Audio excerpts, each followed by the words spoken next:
Arme. Arme. Arme. Arme.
Hallo zusammen, recht herzlich willkommen zu der Eröffnung von unserer Liner-Note-Serie auf unserem Channel von Oath of Cranes, Sludge Doom Band aus Zürich in der Schweiz.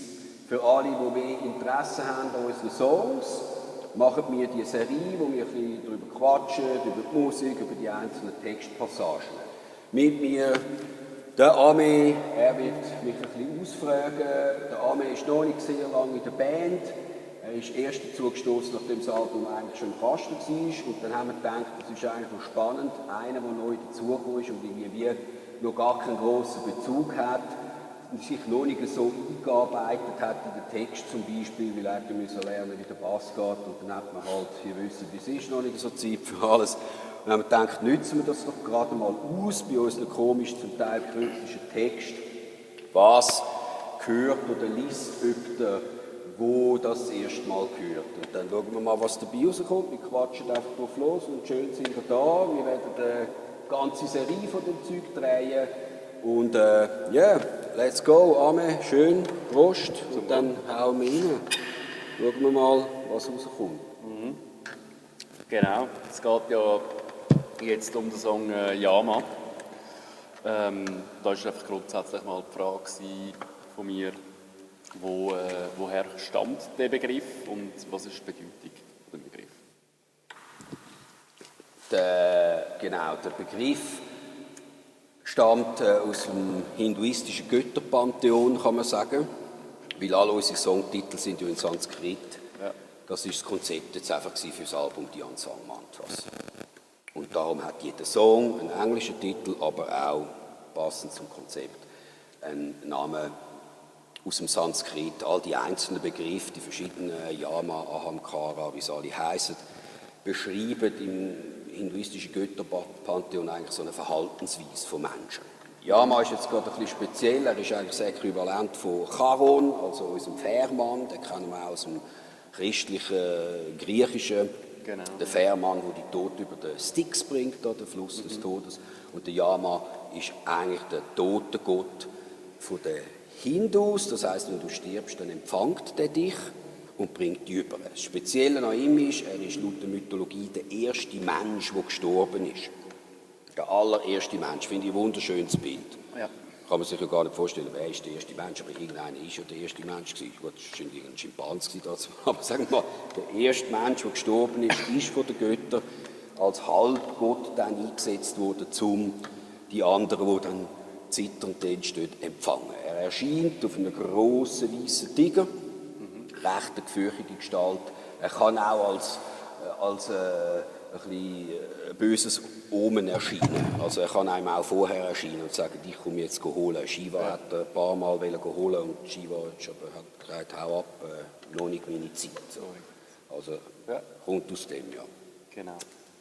Genau, es geht eben, wie du jetzt schon selber gesagt hast, mit dem Yama den Tod sicher auch. Im Text geht es auch darum, dass ich dem Willen folge, im Tod, also meinem Willen eigentlich in den Tod hineinfolgen, sozusagen. Was ja sehr etwas, ja, für, ich würde jetzt sagen, die meisten Menschen eher etwas Unnatürliches ist, sich ja, auf den Tod, den Willen, dem Tod eigentlich zu beugen, sozusagen. Das ist sehr verankert halt in der östlichen Tradition. Oder? Und der Satz selber, «With my will I will lie down», ist von Bertrand Russell. Das ist ein Lord und Philosoph aus dem letzten Jahrhundert, ein englischer Lord. Er hat sehr gute, grosse Bücher geschrieben. Und er hat einmal über seinen eigenen Tod geschrieben und er hat dort dargestellt, wie er gerne würde sterben. Und er hat gesagt, ich will gesund sterben, ich will bewusst sterben, «With my will I will lie down». Ich will nicht einfach daher siechen, wie die meisten da bei uns in den Spitälern, hochkrank, irgendwie am Zapfen, auf Heroin, kommst gar nicht mehr mit über, sondern ich will das empfangen. Und in der östlichen Tradition, gerade auch im Buch von den Tibetern, das Totenbuch, die empfehlen uns, sind parat für den Tod. Es ist ein grosser Übergang, es ist eine strenge Prüfung. Ihr müsst fit sein, ihr könnt nicht einfach nur übersiechen, oder? Da gibt es etwas zu erledigen. Eben ganz krass dann die japanischen Zen-Mönche, die sich zum Teil schon 3 Tage oder einfach, wo sie gemerkt haben, jetzt bin ich dann hinüber, haben sich lebendig einmauern lassen in der Stellung. Schon bevor sie gestorben sind, recht radikal, oder die Japaner halt mit ihm übertrieben, aber wir lieben es trotzdem. Auf jeden Fall. Die haben sich einmauern lassen und 100 Jahre später haben sie die zum Teil dann ausgemauert und die Sicher sind immer noch so da gestanden, nicht? Also so halb mumifiziert. Oder? Ja. Also wirklich «with my will». Ich empfange das mit Wissen, ich will da richtig reingehen. Ja. Genau, und wahrscheinlich auch ein bisschen halt eben akzeptieren. Eben, dass natürlich, etwas Tod bei uns ein Tabuthema, genau, Hilfe. Und er hat gesagt, ja, nachher bin ich Kompost. Genau. Oder er war ein Rationalist, er war nicht ein gläubiger Mensch, er hat gesagt, nachher bin ich Kompost, aber dann willentlich. Oder? Genau. Voll. Ja, dann geht es auch weiter im Text noch um Hookers and Thieves. Hookers and Thieves, ja. Genau, wo mir den Weg zeigen, wie man da unten lebt. Genau, wie man in unserer Gesellschaft am besten zu Weg kommt. Hookers and Thieves, nicht alle sind Huren und Diebe, aber so ein bisschen symbolisch für, wie man auf dem Planeten am besten überlebt, oder? Das ist schon immer ein grosses Thema. Es hat schon Platon hat immer wieder in seinen Diskussionen mit den Griechen immer wieder gesagt, komm Platon, hör mal auf mit deinem Moralgeschwätz. Diebe und Huren, die leben alle besser als der ehrliche Mann. Er hat ein schönes Plädoyer gehalten, wieso dass das trotzdem nicht so ist, dass am Schluss doch der Ehrliche besser lebt. Oder? Also symbolisch, so ein bisschen, man sieht es ja auch gerade jetzt im neoliberalistischen System, wie es da läuft, wo man sich als ehrlicher Arbeiter immer wieder fragt, kann das sein? Ich meine, da kannst du ja nur Instagram schauen, oder? Kennen wir jetzt schon, ja. Wenn sich dort alles präsentiert, muss ich sagen, haben die das wirklich verdient. So viel Geld kann man gar nicht verdienen. Also ich sage nicht, dass alles Diebe sind, also symbolisch ist jetzt eine pessimistische Sicht, aber trotzdem, ich meine, es wird ja auch weitergehen dann, oder? An den Universitäten werden ja dann oder weiter Eliteschulen, was auch immer. Und Eliteschulen gibt es. Es gibt eine Elite. Ja, es gibt ja auch Eliteschulen und dort wird das weiter vererbt. Das ist ja keine Verschwörungstheorie. Ja, es gibt gar keine Elite, was für Elite. Natürlich gibt es die hat es immer gegeben. Die hat es schon zu Platons Zeiten gegeben, dass das weiter vererbt worden ist in dem Sinne. Ja. Genau.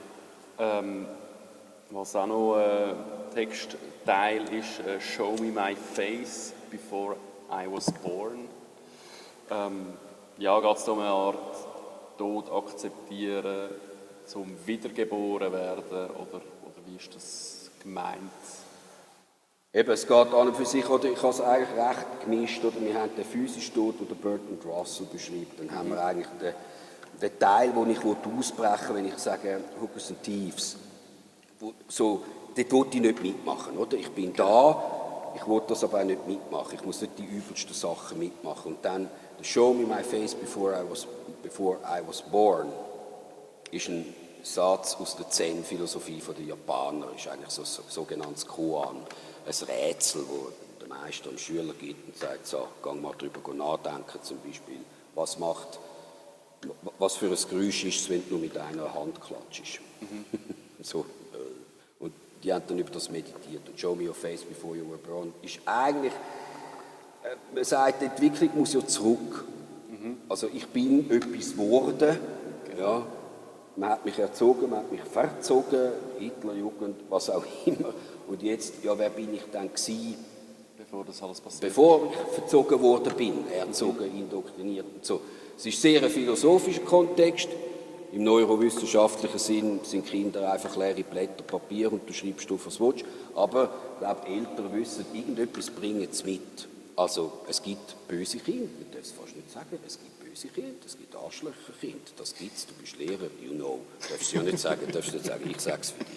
Es gibt auch nette Kinder, ja. Ja, einfach so die Seele, oder, wo die Eltern finden, keine Ahnung, der ist nicht von uns, ich weiss nicht, ja, wer hat ihn gemacht, der Böstler auch nicht, scheißegal. Irgendwie, something is wrong here, ja. Ohne Verurteilung jetzt oder so, ist in der Natur. Und sie sagen, ja, eben, zeig uns mal dein Gesicht, wer du eigentlich gewesen bist, bevor man dich zu dem gemacht hat, was du jetzt bist. Ja. Strenge Aufgabe, oder? Weil mit Paradigmen gelöst werden und dann entsteht eine grosse Lehre. Lehre macht uns Menschen natürlich unheimlich Angst. Oder? Ja. Und in dem Song geht es eigentlich um den Tod. Ja, Nicht um dass das ich mich Physische, eigentlich willentlich erkenne in einer Introspektion, oh Mann, und jetzt, wie komme ich dorthin? Ich muss eben eigentlich retour. Ich gehe vorwärts, retour. Genau. Und dann sehe ich das Gesicht, bevor ich born in this world. So. Ja. Dann haben wir auch noch... Stoß! Ja. Doch, ich habe verstanden. Dann haben wir auch die Chöre, die im Song Die sind einfach musikalische Dramaturgie, Genau. oder? Also stilistisches So Mittel. Wir haben eine Ode geschrieben für einen Totengott. Ich meine, Genau. da willst du nicht... Oder? Du musst ein bisschen schmecken, du musst ein bisschen Teer streichen. Ja, das ist eigentlich reiner Teer für den Song. Ja. So, Dramatik, Genau. Tragödie. Und der Song Yama hat ja eben einen zweiten Titel oder einen gleichwertigen Titel auf Englisch, das Sacrifice of Introspection. Also der Sacrifice, was ganz kurz? Sacrifice, Opfer. Opfer, ja, das Opfer von der Selbstbeobachtung. Oder? Genau, was ich hergebe. Wenn ich mich beobachtet habe, muss ich etwas hergeben. Und das ist schon hart, weil wer lässt das schon gerne los? Und unter Umständen ist ja ein Dieb sein, ist ja dann vielleicht auch ein Erfolgsrezept gewesen, nicht wahr? Ja. Und jetzt kann ich nicht mehr klauen. Scheiße, was mache ich dann? Ja, jetzt musst du arbeiten. So ein Blödsinn. Wer hat schon Zeit zum Arbeiten? Ich muss Geld verdienen. Sagen ja die Reichen, oder? So. Und ein Opfer ist hart. Im biblischen Sinn, ein Opfer, ein Sacrifice ist etwas hergeben, das wirklich wehtut. Ja? Es ist nicht einfach so, ja, ich habe mich für euch aufgeopfert. Dabei hat nie etwas verzichten.